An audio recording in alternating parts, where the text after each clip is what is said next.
Allah, le Tout-Puissant, dans ce noble verset, nous donne d'autres attributs des croyants. Après qu'il nous a informé que les attributs des croyants incluent la croyance en l'invisible, l'accomplissement de la salat et la dépense de ce qu'Allah leur a attribué, puis il vient à d'autres attributs.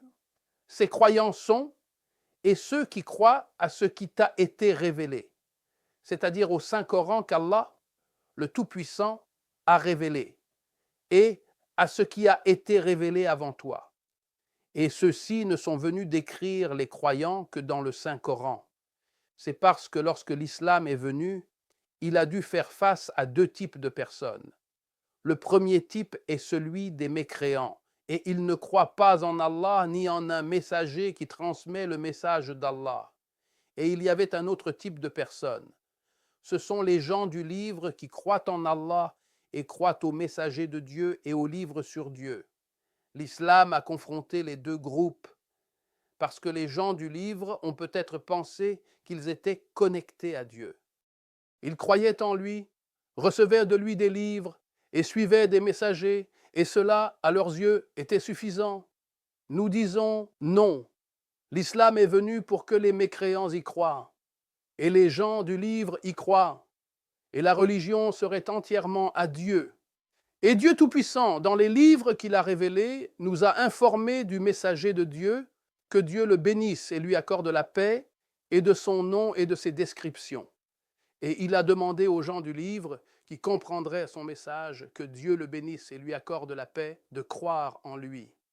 Et Dieu Tout-Puissant a donné les descriptions du messager de Dieu, que Dieu le bénisse et lui accorde la paix, aux gens du livre, afin qu'ils le connaissent comme ils connaissent leurs propres enfants.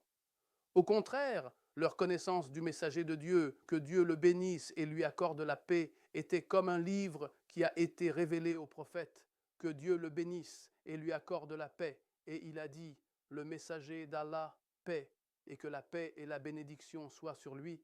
Son époque et ses descriptions sont une connaissance certaine. Les Juifs de Médine disaient aux infidèles, l'heure d'un messager est arrivée. Nous croirons en lui et vous tuerons comme Had et Hiram ont été tués. Lorsque le messager d'Allah, paix et bénédiction sur lui, est arrivé, ils furent les premiers à le combattre et à nier sa prophétie. Les descriptions du messager d'Allah, paix et bénédiction sur lui, se trouvent dans la Torah et l'Évangile.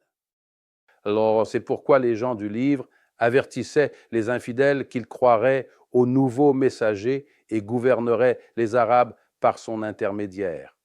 Lisez la parole d'Allah, le Tout-Puissant.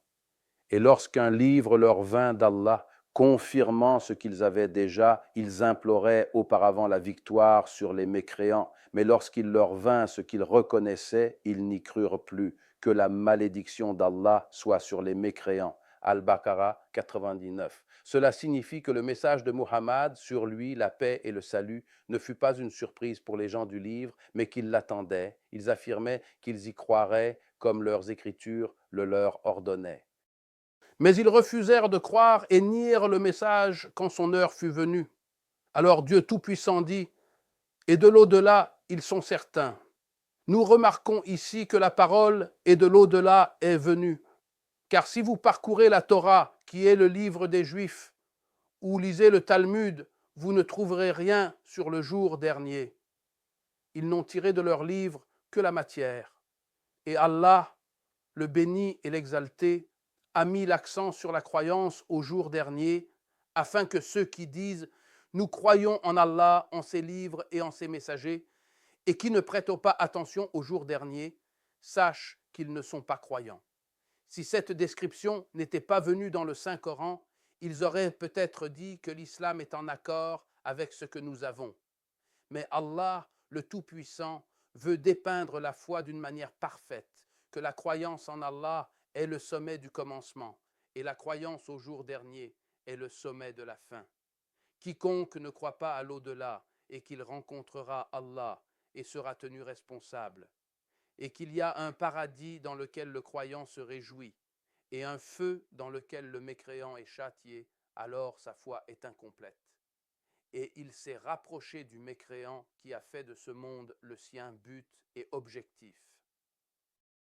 Le croyant suit la voie d'Allah ici-bas pour mériter sa félicité dans l'au-delà. Si l'au-delà n'existait pas, le mécréant aurait plus de chance que le croyant dans la vie, car il a pris de ce monde ce qu'il désirait sans se limiter à une méthode, mais a laissé libre cours à ses désirs. Le croyant, quant à lui, a restreint ses mouvements selon la voie d'Allah et a travaillé dur pour cela.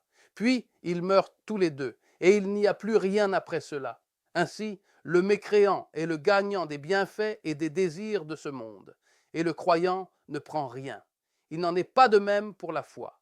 C'est pourquoi la foi en Allah est le summum de la foi au début, et la foi en l'au-delà le summum de la foi à la fin.